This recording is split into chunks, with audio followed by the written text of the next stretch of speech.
Irmãos, vamos abrir então as nossas Bíblias, aplicativos, no Salmo 51, que é a oração que Davi faz depois que Natã revela o que ele tinha acabado de fazer.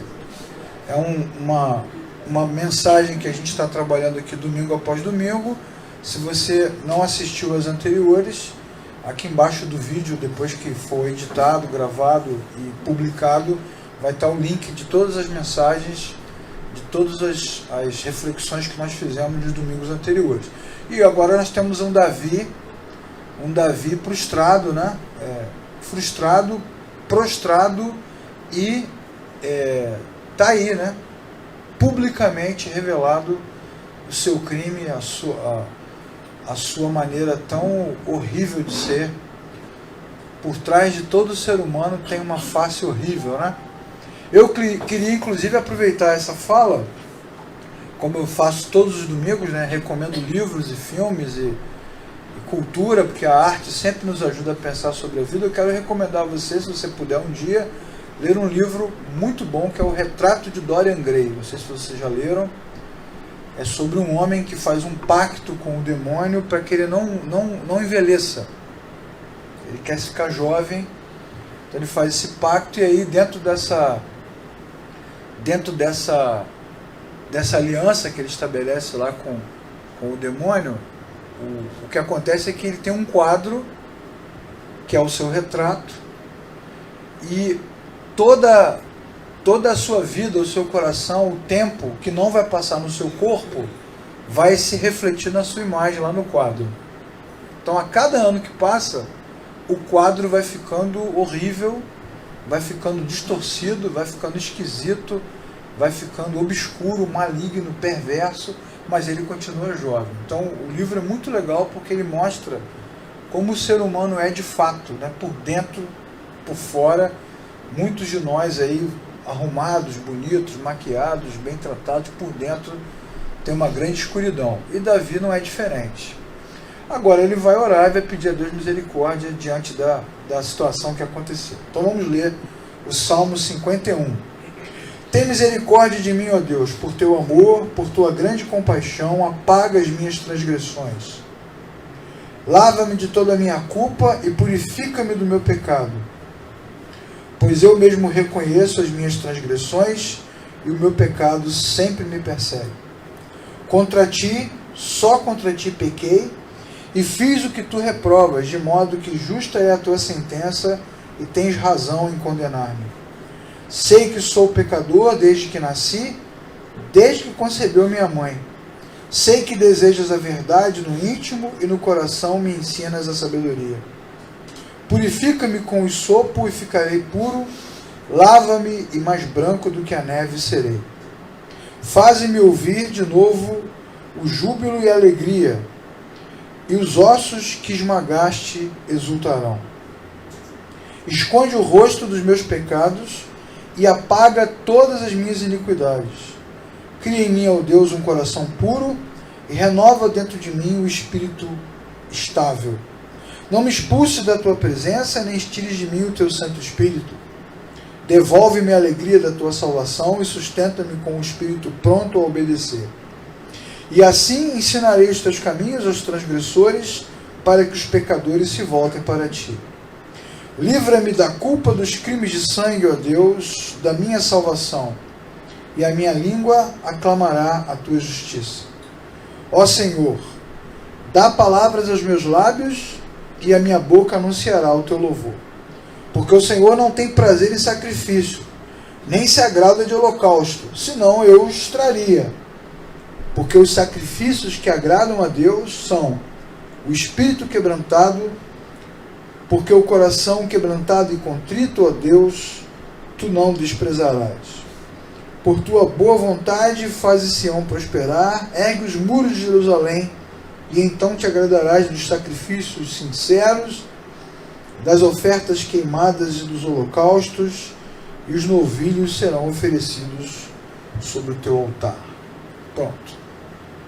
Nem parece o Davi que planejou o crime, né? Agora tem um Davi moidinho, né? Moidinho. Mas não foi um quebrantamento voluntário. foi um quebrantamento provocado. Então, antes da gente falar da história, vamos pensar em alguns textos da Bíblia que são importantes para nós, textos dos quais nós nunca devemos nos esquecer, principalmente se somos cristãos. O primeiro deles é esse aqui, Jeremias 23, 24. Poderá alguém esconder-se sem que eu o veja? É o que Deus pergunta. Poderá alguém esconder-se sem que eu o veja? Outro versículo importante, Isaías 29, 15.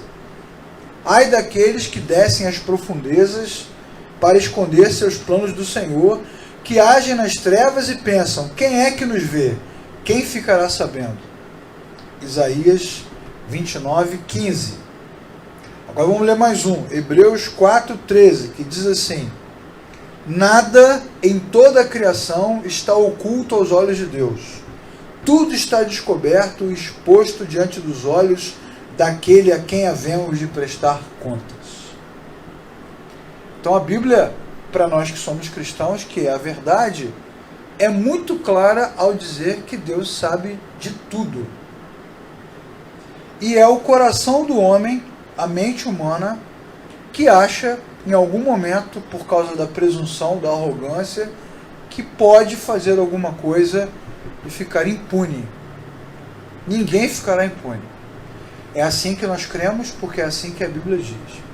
Mesmo que a justiça humana em algum momento falhe, a justiça de Deus jamais falhará. E a Bíblia vai nos ensinar que todos, absolutamente todos, deverão prestar contas ao Senhor. Certamente Davi sabia disso, né, irmãos? E nós também sabemos, né? É porque em algum momento da nossa caminhada a gente meio que surta por causa do nosso próprio coração e aí comete atrocidades. Vamos falar sobre narrativas e verdade, que é o texto que nós lemos da outra vez, que é a visita do profeta Davi. Vocês lembram da história? Que Natã visita o rei Davi e conta para ele uma história, né? Um certo homem, né, tinha uma ovelha só e tinha um outro homem que era rico, tinha muitas ovelhas.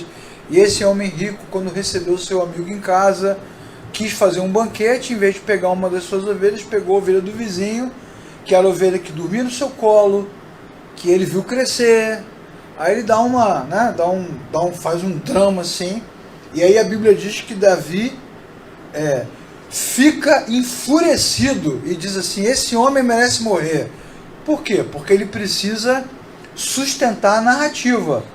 Qual é a narrativa? De que ele é um rei justo, de que ele é um rei fiel, de que ele é um rei íntegro, de que ele é um rei honesto. Então ele precisa sustentar a narrativa publicamente. E aí a Bíblia com isso, ela já vai nos dar uma dica. Que muitas vezes o moralismo exagerado é uma defesa nossa. Toda vez que você vê alguém muito moralista, muito agressivo num determinado ponto, muito radical, defendendo muito a justiça, a punição, a disciplina, o juízo, pode desconfiar que todo discurso moral exagerado esconde uma fragilidade. Normalmente é nesse ponto aí que a pessoa está escorregando. Aí você poderia perguntar, você tem como provar isso, Leclerc? Não tenho não, mas a experiência, né, o tempo, a vida, mostra pra gente que por trás de todo discurso moral exagerado tem ali uma falha, uma fragilidade, uma ruptura. E é exatamente isso que acontece com Davi. Tão indignado, né? Tão assim, bradando injustiça, mas ele está bem errado.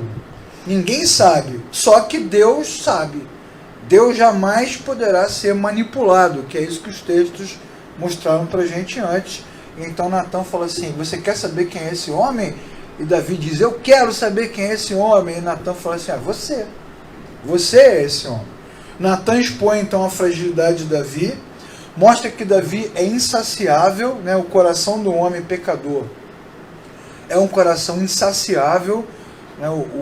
A nossa distância de Deus faz com que a gente decida desejar as coisas além dos nossos próprios limites, né? O problema não é de natureza sexual, ao contrário do que muita gente acha, né? Porque o próprio Natã diz, você tinha todas as mulheres do rei, você tinha todas as mulheres possíveis, se você quisesse mais mulheres, você teria, dentro daquela cultura, dentro daquela realidade naquela civilização isso era perfeitamente possível.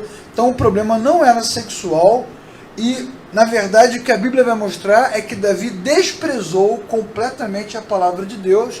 Nós já explicamos isso na outra palestra, que na verdade Davi queria agir como Deus.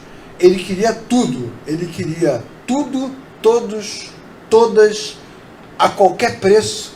E ele não se deixava, como é que eu posso dizer?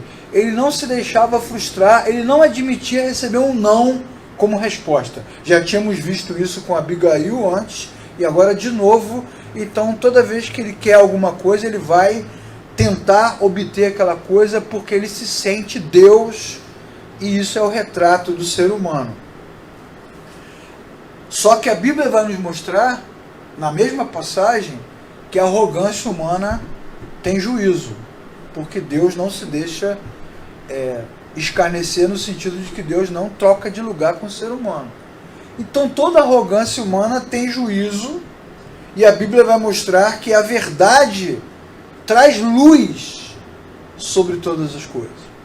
Então, já que Davi fez na escuridão, agora Deus vai, durante o dia, à luz do dia, mostrar essa faceta, esse lado ruim, horrível que Davi tem. Essa, inclusive, é uma das frases de Natan. Você fez isso na escuridão, nas trevas, na noite, mas o que eu vou fazer com você, eu vou fazer de dia, no sol, na luz. Enquanto Natan fala, a palavra de Natan traz luz àquela realidade. Por quê, irmãos e irmãs? Porque Deus é luz, e nele não há treva alguma. Só esse versículo aqui já merecia de nós uma grande reflexão, porque cada um de nós deveria pensar, quando a gente diz que é cristão, que vai à igreja, que anda com a Bíblia na mão, cada um de nós deveria refletir e pensar se nós realmente nos relacionamos com Deus, se nós realmente estamos conectados com o Criador, se nós realmente nascemos de novo, porque Deus é luz, e nele não há trevas. Então, se quando a gente abre a boca para falar alguma coisa, ou os nossos pensamentos estão cheios de ódio, raiva, rancor, inveja, agressividade, violência, maldade, perversidade, ora, tem alguma coisa em nós que não combina com o Criador, que é luz. Ele não é trevas, ele é luz. Então isso já deveria servir de reflexão para nós. Essa também é uma realidade muito presente nas comunidades, né? Quando você está com o microfone aqui falando, ou dando aula, e você dança, pula, grita, conta história, faz piada, ri, o pessoal aplaude. Quando você ensina a Bíblia com clareza, automaticamente você vê rejeição, agressividade, má recepção. O pessoal balança a cabeça, mostra uma cara de indignação, uma expressão de contrariedade, não concorda. Por quê? Porque o coração em trevas rejeita a luz. E quanto mais claro você ensina a palavra, quanto mais clara está a doutrina, quanto mais você mostra com clareza quem Deus é, quem Cristo é e o que é a obra de Deus, mais resistência há. Por quê? Porque onde há trevas, a luz não é bem-vinda. E essa é uma reflexão que nós deveríamos fazer. Se você, quando está numa igreja, num culto, numa reunião, numa aula, num grupo pequeno, num seminário, você só concorda, você só gosta de ouvir algo que vai ao encontro do que você pensa, há de se fazer uma reflexão se o que há dentro de nós é luz ou é trevas, ou é escuridão, porque Deus é luz. Vamos perguntar, né? Como é que a criatura reage diante da luz? Como é que o ser humano reage quando Deus revela a sua presença? A Bíblia vai dizer que a luz torna visíveis todas as coisas, que foi o que aconteceu com Davi agora. Quando Natan veio, quando ele falou, quando a palavra de Deus foi revelada, tornou visível todas as coisas. Então o que a Bíblia vai dizer com relação ao coração do homem quando a luz é revelada? A Bíblia diz que quem pratica o mal odeia a luz. A Bíblia diz que quem pratica o mal não se aproxima da luz. A Bíblia diz que quem afirma estar na luz, mas odeia os seus irmãos, continua em trevas. A Bíblia diz que nós não devemos nos admirar se as pessoas, se o mundo, se a sociedade nos odeiam. Por quê? Porque quanto mais você revela a luz, mais resistência existe à verdade que está sendo revelada. Vamos ver alguns personagens bíblicos.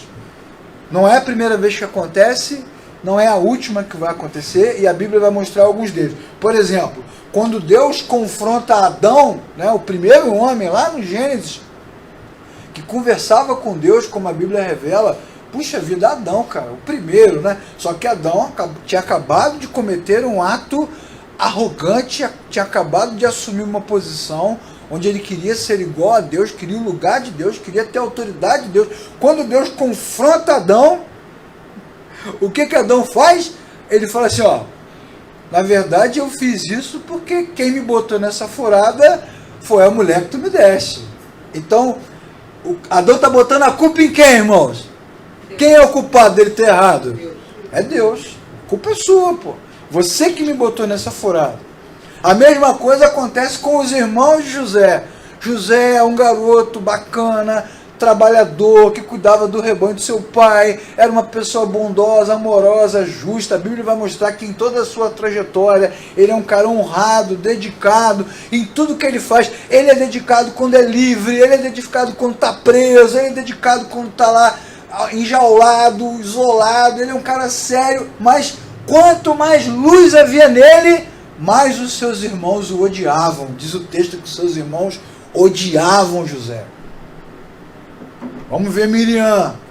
Quanto mais sinais Moisés fazia, mais Miriam encrespava. Por que só ele? Por que só ele que é profeta? Por que só ele que fala? Por que só ele que lidera? Por que só ele que comanda? Por quê? Por quê? Por quê? E Miriam arruma uma treta lá com Moisés. É uma cena de treta assim boa para a gente falar dela depois. Mas ela está em crise. Quanto mais Deus usava, mais isso incomodava Miriam. Vamos falar de Acabe. O rei Acabe. Acabe ia para uma guerra, juntou-se com outro rei, com vários soldados, milhares de soldados, suas tropas, e o outro rei disse para ele assim, chamem os profetas, para que falem para nós como será a guerra. Aí vem os profetas e falam maravilhas, vocês vencerão, vai ser uma grande vitória, Deus tem uma grande obra na tua vida, Deus tem grandes coisas para fazer. E aí o outro rei diz assim, só tem esses profetas, não tem outro profeta?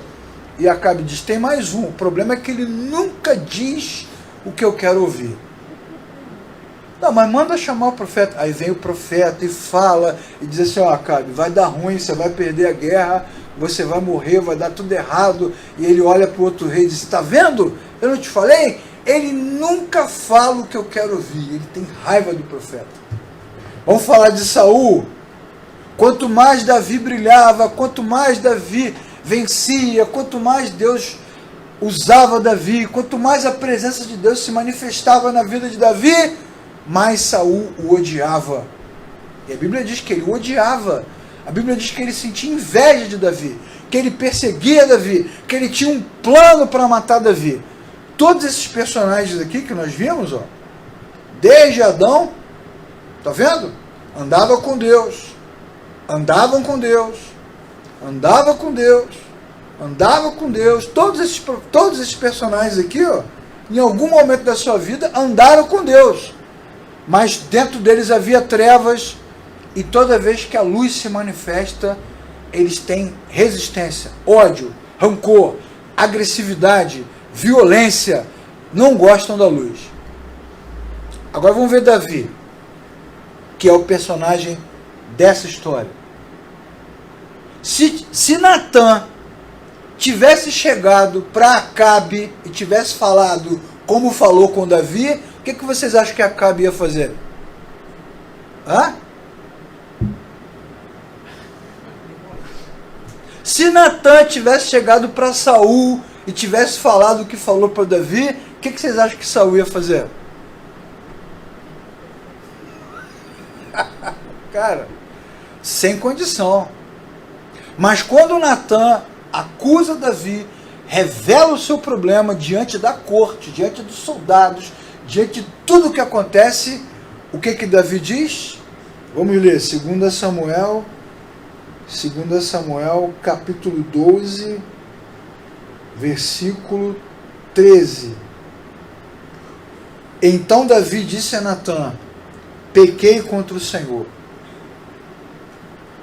Há uma diferença drástica entre a maneira como Davi se comporta diante da luz e a maneira como todos os outros se comportaram diante da luz. A luz é a mesma, irmãos. É Deus. E os homens são os mesmos. Somos nós. Mas há uma diferença gritante entre a forma como Davi se comporta diante da luz e a forma como todos os outros personagens se comportaram diante da luz. A Bíblia diz que quem ama a Deus, ama a luz. Porque graças à tua luz, vemos a luz. Salmo 36, versículo 9. Quem pratica a verdade, vem para a luz. João 3, 21. E o fruto da luz consiste em bondade, justiça e verdade, como nós cantamos agora há pouco. Quem ama o Senhor, ama a verdade. Ainda que essa verdade mexa com o seu coração e revele o que é de escuro no seu interior. Então há uma diferença entre o rei Davi e esses outros personagens. Pelo menos nesse momento especificamente. Ele tem uma inclinação para a luz. Porque alguma coisa mudou no seu coração. Então vejamos como os outros se comportaram, né? Adão acusou o Senhor. Os irmãos de José fizeram um plano para se livrar dele. Miriam tentou fazer uma conspiração ali para tirar, né, pediu o impeachment de Moisés. Queria o impeachment dele, queria uma votação para tirar Moisés do comando. Acabe quis dar um sumiço no profeta. Saul queria arrancar a cabeça de Davi. E Davi faz o que, irmãos? Ele compõe o Salmo 51. Acompanhe o texto para você ver comigo as palavras de Davi. Deus generoso em amor, eu preciso da tua graça. Deus imenso em misericórdia, apaga o meu passado sujo. Lava a minha culpa e purifica-me dos meus pecados, porque eu sei que fui mal. E os meus pecados ficam me olhando o tempo todo. Foi a ti que ofendi, e o Senhor viu tudo. E sabes a extensão da minha maldade. O Senhor tem os fatos diante de ti, e o que decidires ao meu respeito será justo. Porque o que o Senhor deseja é a verdade, de dentro para fora. Entre em mim, então, Senhor, e concebe uma vida nova e verdadeira. Purifica-me e sairei limpo. Lava-me como que com um esfregão, e terei uma vida branca como a neve. Conserta os meus ossos quebrados, para que eu possa dançar novamente. E não fiques procurando manchas dentro de mim, mas cura-me completamente. Deus, faça um novo começo em mim. Dedique uma semana inteira para organizar o caos da minha vida. Faça uma nova gênese no meu coração. Não me jogues fora como lixo, nem deixes de soprar a sua santidade dentro de mim. Traz-me de volta do exílio cinzento, sopra um vento novo dentro das minhas veias, nas velas do barco da minha vida. Porque os fingimentos te desagradam. Uma atuação impecável nada é para ti. Quando o meu orgulho é despedaçado, é que realmente adoro o Deus de verdade. Porque o coração quebrantado, disposto a amar, não escapa nem por um minuto da percepção de Deus. Tem uma diferença muito grande entre a maneira como Davi reage e a maneira como muitos personagens e muitos de nós reagimos diante da luz. A Bíblia diz, irmãos, que Deus se opõe aos orgulhosos. Ok? Numa versão mais antiga e mais tradicional, né? Deus resiste aos soberbos. Mas a mesma Bíblia, no mesmo versículo, vai dizer que Deus concede graça aos humildes. Sempre. Ao contrário do que muita gente pensa, Deus sempre concede graça aos humildes. Então vamos pensar agora numa vida triunfante e vitoriosa, como ela deve ser diante do Senhor. Vamos ler primeiro 2 Coríntios, capítulo 12, segunda epístola aos Coríntios, capítulo 12, versículo 9 e 10. Diz assim o texto: o Senhor me disse, a minha graça te basta, pois o meu poder se aperfeiçoa na fraqueza. Portanto, eu me gloriarei ainda mais alegremente nas minhas fraquezas, para que o poder de Cristo repouse sobre mim. Por isso, por amor de Cristo, regozijo-me nas fraquezas, nos insultos, nas necessidades, nas perseguições, nas angústias. Por quê, irmãos? O que está escrito na sua Bíblia? Por quê? Porque quando estou fraco é que sou forte. Então, no reino de Deus, a verdadeira força vem por onde, irmãos? Vem pela fraqueza.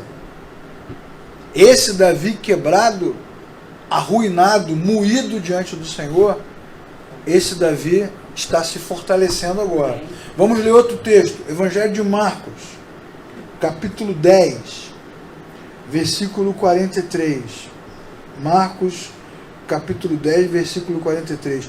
Não será assim entre vocês, pelo contrário, quem quiser tornar-se importante entre vocês, deverá ser servo, porque no reino de Deus, a grandiosidade vem por meio do serviço, ou a grandiosidade vem por meio da humilhação. Agora vamos ler o Salmo 147. Salmo 147, versículo 3. Salmo 147, versículo 3, que diz assim: só Ele cura os de coração quebrantado e cuida das suas feridas. Só Ele cura os que têm coração quebrantado e cuida das suas feridas, porque a cura do coração do homem, a verdadeira cura, vem pelo quebrantamento, pela humilhação. Agora vamos pensar no problema do nosso tempo, né? O problema do tempo que a gente vive, que é muito parecido com o tempo que Davi está vivendo. Um dos problemas do nosso tempo é que os cristãos, por alguma razão, têm uma obsessão quase que mórbida na maldade e na malignidade dos corações. A gente foca muito nisso. O tempo todo fala de erro, de falha, de pecado, de traição, de adultério, de queda. São um discurso sempre construído na acusação, na culpa, no alerta, cuidado, cuidado, cuidado. Já falei para vocês que quando eu era garoto, a palavra que eu mais ouvia na igreja era cuidado. Cuidado, cuidado jovem, cuidado rapaz, cuidado moço, cuidado menino, cuidado você que está de pé para que não caia, cuidado, cuidado. Parece que os cristãos têm um foco, uma lente, uma lâmpada acesa, um radar, o tempo todo procurando enxergar nas pessoas a sua malignidade, a sua dor, a sua tristeza, a sua falha, a sua queda, o seu tropeço. O seu tropeço. Esse texto mesmo. Pega esse texto aqui, de 2 Samuel, junta com o Salmo 51 e fala de quê? De pecado, de pecado, de pecado, adultério, adultério, adultério, adultério, imoralidade, imoralidade, imoralidade, imoralidade. E ao tempo todo avisando, tá vendo, cuidado, cuidado, cuidado. Então as pessoas vivem alertas, preocupadas, se vigiando, e quando as pessoas percebem que não conseguem alcançar esse nível moral de santidade, de pureza e de isenção, ou elas se tornam cínicas, ou elas abandonam a fé. Porque é impossível viver nesse estado de pureza constante. Então, o discurso quase sempre é sobre adultério, é sobre imoralidade, é sobre traição, é sobre desgraça, é sobre consequências. Tudo na vida tem consequência. Tudo que você faz tem consequência. Consequência. E, em contrapartida, a fé cristã também é apresentada para nós como algo que é meritório. Quanto você mais ora, quanto você mais faz, quanto você mais dá, quanto você mais entrega, quanto você mais diz não, mais você consegue, mais você alcança, mais você casa. cava, mais você mergulha, mais você conquista, mais você domina, mais você vence, mais você prospera. O discurso do nosso tempo ele é totalmente focado no homem, no coração do homem, na postura do homem, na mente humana. E qual é o resultado disso, irmãos? É uma crise infinita. Porque quase nunca, para não dizer nunca, mas quase nunca a ênfase é na graça, na vitória, no poder, na autoridade, na grandeza do nosso Salvador. É sempre a gente. É na ceia é a gente, no culto é a gente, nas reuniões é a gente, é o que fizemos, o que não fizemos, como agimos, o que deixamos de fazer, o que tem que ser feito, é o tempo todo uma rota, um roteiro montado, construído para que você consiga superar os obstáculos e no final agradar a Deus, com a sua vida, com o seu comportamento, com a sua pureza, com erros nenhum cometidos. E é óbvio que a crise é infinita. Só tem dois caminhos. Ou é a gente ser cínico, fingir que nada está acontecendo e viver uma vida dupla. Então nas comunidades a gente tem um comportamento e por trás a gente faz outra coisa. Ou a gente chuta o balde porque é impossível se enquadrar dentro dessa realidade. Esse texto aqui de Davi, então, é texto padrão. É um dos textos mais usados para falar sobre isso. Sobre como você está o tempo todo sendo cercado, tentado, como tudo pode te derrubar a qualquer momento e as pessoas ficam o tempo todo vigiando umas às outras e se vigiando também. Além disso, vale sempre ressaltar que a consequência direta desse tipo de comportamento, desse tipo de pregação, desse tipo de ensino, desse tipo de fé, é a culpa. Nós culpamos os outros e também nos culpamos. E nunca ficamos em paz com Deus. É uma crise infinita. Davi errou? É claro que Davi errou, é óbvio. Errou pra caramba. Haverá consequências pelo que ele fez? Certamente haverá consequências. Consequências terríveis. Falaremos delas depois. Mas o que a Bíblia está fazendo aqui não é mostrar para a gente a força do pecado, né? A força do impulso carnal, sexual e a malignidade dos nossos corações. O que a Bíblia está fazendo é mostrar que todos nós somos iguais a Davi. Domingo de noite aqui, de mãos levantadas, orando, no caminho para casa a gente já vai xingando, falando mal, fofocando. Às vezes não dá tempo nem de entrar no carro. É no caminho aqui da porta para o carro já. Na igreja onde eu era antes tinha uma rampa. Na descida da rampa já se transformava. Rápido, rápido. Todos nós somos iguais a Davi. E pior do que isso, irmãos, se é que pode piorar, mas sempre pode piorar. Pior do que isso é que nós transformamos o lamento, a tristeza, a dor pela nossa malignidade, a gente transforma isso numa autojustificação. Ou seja, a gente reverte o quadro e diz assim, tá vendo? Eu não mereço, por causa disso, por causa daquilo, eu sou um miserável, eu sou um verme, eu sou isso, eu sou aquilo. Aí se justifica diante de Deus para receber de Deus o perdão e a pena das pessoas. E aí muita gente acha que quanto mais horrível se sente, quanto mais maligno se sente, e quanto mais revela o que há dentro de si, mais isso pode purificar o coração. O que é uma coisa bem medieval, né? Aquela coisa do cara ficar se chicoteando, né? Ficar se lamentando, subindo escada de joelho. Você já fez isso? Alguém aqui já subiu a escadaria da Penha de joelho? Não? Carregando uma cruz de madeira, né? Se lamentando, sofrendo, chorando.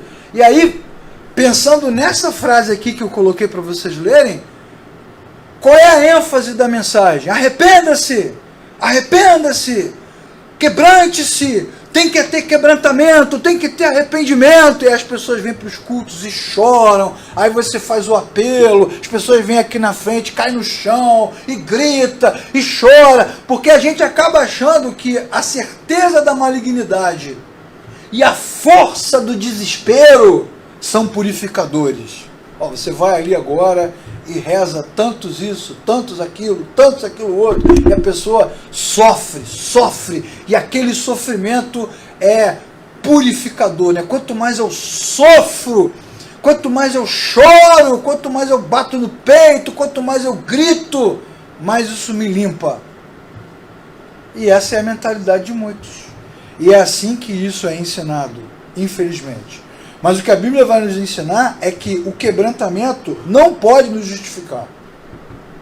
Pode chorar à vontade aí, que não justifica. Pode chorar até não ter mais lágrima. Hoje de manhã eu estava vendo lá como é que é? O Luva de Pedreiro. Vocês conhecem o Luva de Pedreiro? Nossa, vocês como nerds são um fracasso mesmo. O Luva de Pedreiro dando entrevista hoje de manhã e a menina falando, aquele garoto que fez agora um Instagram fazendo gol, ficou famoso. Nossa, vocês não conhecem nada mesmo. Mas enfim, quase que eu caí aqui com a bateria maligna que quer me derrubar. Então, e a menina perguntou assim, você se emociona com todas essas homenagens? Ele disse, não tem mais lágrima. Ele falou, né, já chorei tudo. E às vezes os irmãos falam isso, choram. O quebrantamento não vai te justificar. As lágrimas não podem nos purificar. Pode chorar à vontade, gritar. O que a Bíblia vai dizer é que só Deus pode nos transformar. Só Deus pode nos transformar. Diante disso, o que é o coração quebrantado? O que significa essa expressão? Coração quebrantado, versículo que todo mundo cita, né? O coração quebrantado, Deus não rejeitará. Mas o que significa isso na prática? O coração quebrantado é aquele que abre a porta para a reconciliação. Não é aquele que sofre. Porque o sofrimento não pode nos purificar. O coração quebrantado é aquele que tem consciência. Observem que enquanto Davi ora no Salmo 51, em nenhum momento ele pediu para que Deus arrancasse dele o desejo sexual. Senhor, eu sou um tarado. Senhor, eu sou um descontrolado. Arranca isso de mim. Porque é assim que nós somos ensinados, né? Arranca de dentro de mim, eu não posso ver que eu fico louco. Em momento nenhum ele diz isso. Ele não pede para Deus também tirar a violência dele. Eu matei aquele homem, tem sangue nas minhas mãos. Em momento nenhum ele faz essa declaração. Ele não fica dando ênfase ao seu interior. Porque ele sabe que os seus erros, a violência, a agressividade, a traição, não é no ato que está o problema. É no coração. Todos os nossos atos, as nossas falas, as nossas fofocas, as nossas maledicências, a nossa agressividade, a nossa traição, a nossa deslealdade, o nosso desrespeito, não são as nossas ações que mostram a nossa dor, não, irmãos, a nossa escuridão. Essas ações são apenas reflexo do que há dentro de nós. Não é o que a gente faz que diz o que a gente é, não. A gente é, mesmo que não faça. Nós somos assim. Então ele sabe que o problema vem da sua própria natureza. Observem no texto que o quebrantamento precisa de muito mais do que força de vontade. Muito mais do que força de vontade. Versículo 10 do Salmo 51. Cria em mim, ó Deus, um coração puro. Não basta querer. Não basta desejar.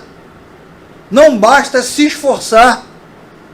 Deus tem que intervir. Cria em mim, ó Deus, um coração puro. Versículo 17. Os sacrifícios que agradam a Deus são um espírito quebrantado. Então Davi sabe que mesmo que ele corrija o seu rumo e mude as suas atitudes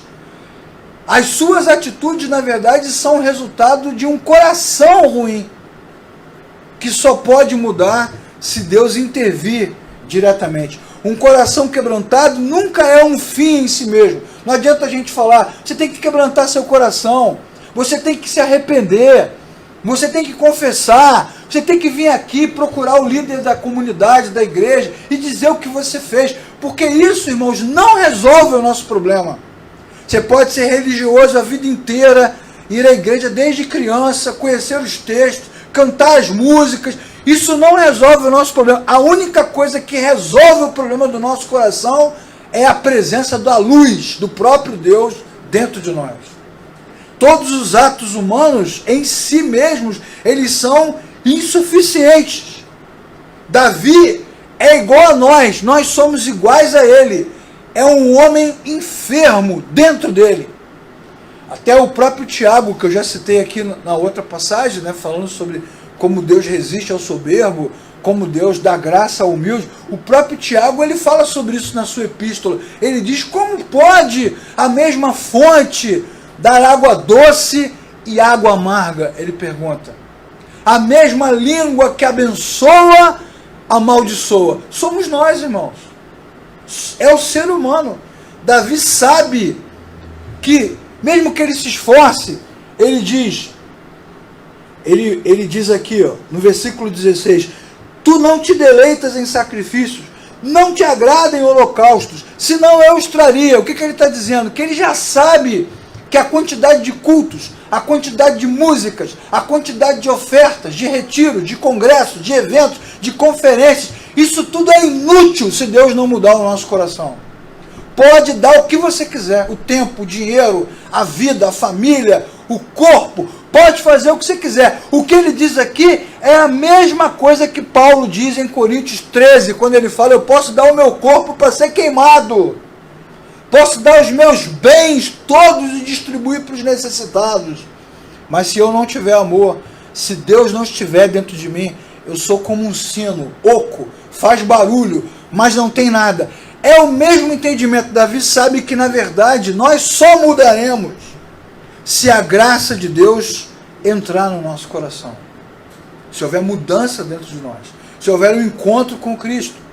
Então, mais uma vez, qual é a nossa grande reflexão dessa noite, desse dia?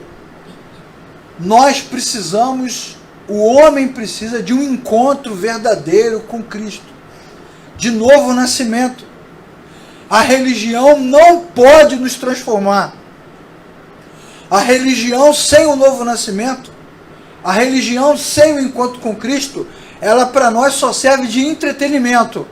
Está na igreja, está no Maracanã, está no Lollapalooza, está em casa vendo Big Brother, é a mesma coisa. Não faz diferença nenhuma se não houver uma mudança no seu interior, se não houver um encontro objetivo verdadeiro com Cristo. E Davi sabe disso. Por isso ele se curva, por isso ele suplica, por isso ele pede. E qual é o versículo mais importante do Salmo 51? É quando ele diz, cria em mim, ó Deus, um coração puro. Porque só o Senhor pode me mudar de dentro para fora. De dentro para fora. Essa mudança religiosa externa, ela é inútil para nós. É inútil. Continua nos conduzindo pelo caminho da culpa, pelo caminho da agressão, pelo caminho do moralismo, por um caminho que é insuficiente. Mas quem se encontra com Cristo, encontra o caminho verdadeiro, encontra a luz. Por isso Davi é diferente dos outros, porque ele tem o coração quebrantado de verdade. Ele vê os seus males expostos diante da luz, e em vez dele fugir, o que ele faz? Ele vai atrás da luz. Ele se aproxima da luz. Quantos de nós, irmãos, ao ter problemas expostos, ao ter a maldade escancarada, quantos de nós nos afastamos? Vamos embora. Não lemos mais a Bíblia. Não queremos mais ir à igreja. Não amamos mais os nossos irmãos. Mudamos até a conduta. Em contrapartida, Davi, ao ter a sua vida exposta, o seu problema marcado diante de todos, o que ele faz? Ele, ao ser repreendido por Deus, ele vai atrás de Deus. Ao ser exortado por Deus, ele procura por Deus. Ao ser desqualificado por Deus, ele clama por Deus, porque ele sabe, como homem que conhece a luz, que só poderá mudar se Deus mudar ele de dentro para fora. E é isso que ele deseja. Portanto, qual é a lição desse texto para nós? Para a gente terminar. A ênfase da Bíblia não está no pecado. A ênfase bíblica está na graça de Deus. A mensagem principal da Bíblia não é o que há de ruim no homem, nem é o que há de trevas no mundo. A mensagem principal da Bíblia é o que há de bom em Deus e o poder que Ele tem de transformar a nossa vida. Amém, irmãos? Amém. Deus pode nos transformar de dentro para fora. Essa é a ênfase da Escritura.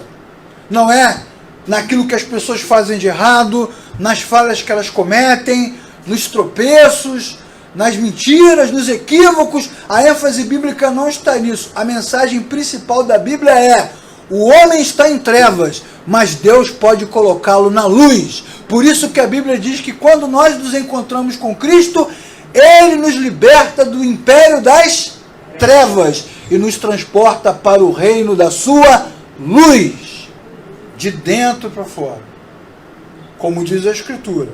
Então vamos terminar lendo o texto, Isaías 57. Isaías 57, versículo 15. Assim diz o Senhor do alto e sublime, que vive para sempre, o Senhor cujo nome é santo. Eu habito num lugar alto e santo, mas também habito com o contrito e humilde de espírito, e tenho poder para dar novo ânimo ao espírito do humilde e novo alento ao coração do contrito. Vejam o que diz o texto de Isaías 57, versículo 15. Se nós quisermos, se nós desejarmos continuar na religião, nas nossas igrejas e comunidades, e se nós continuarmos nos justificando diante de Deus, domingo após domingo, colocando para fora as nossas mazelas, mostrando para todo mundo o nosso sofrimento. Há pessoas que vêm para a igreja, já vêm até com o rosto sofrido, né? Tá tudo bem, irmão? Não, não tá bem. Porque parece mais espiritual, né? Tá bem, irmão? Tô bem. Tô bem. Turma treinada para isso. Treina. Chora. Cai no chão. Se a gente fizer apelo todo domingo aqui, todo domingo alguns virão à frente, os mesmos. Todo domingo. Todo domingo. Esse movimento é inútil. Inútil. Não adianta. Igreja, culto, reunião, encontro, retiro, seminário, congresso, conferência, simpósio. É inútil. Porque o quebrantamento não nos purifica. A tristeza do rosto não nos purifica.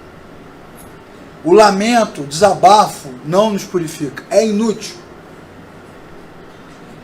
Então esse é um esforço desnecessário. Eu te aconselho a ficar em casa.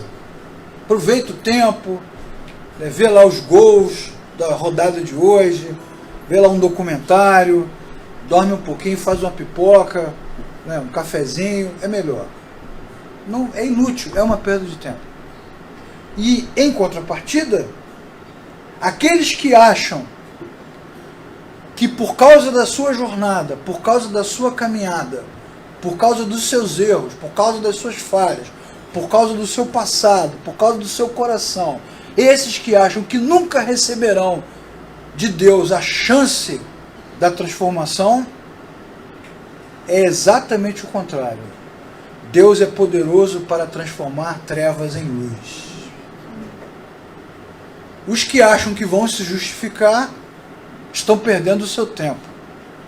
E os que acham que não há esperança encontrarão em Deus o caminho da transformação, o caminho da renovação, o caminho da reconciliação. Porque Deus, como ele disse no texto que a gente leu agora, que vive num alto e sublime trono, num lugar inacessível. Esse Deus inacessível se torna acessível para todo aquele que reconhece que Deus pode mudar o seu coração. Esse é o sentido do quebrantamento. Não é o arrependimento, não é a lágrima, não é o choro, não é o brado de dor. O verdadeiro quebrantamento é o reconhecimento de quem somos, do que fizemos e de que realmente só Deus pode transformar o nosso interior. Então, isso para nós, esse texto, essa história, essa passagem, ela serve de alerta, porque somos todos iguais a Davi. Mas ela serve também de consolo, porque Deus pode nos transformar.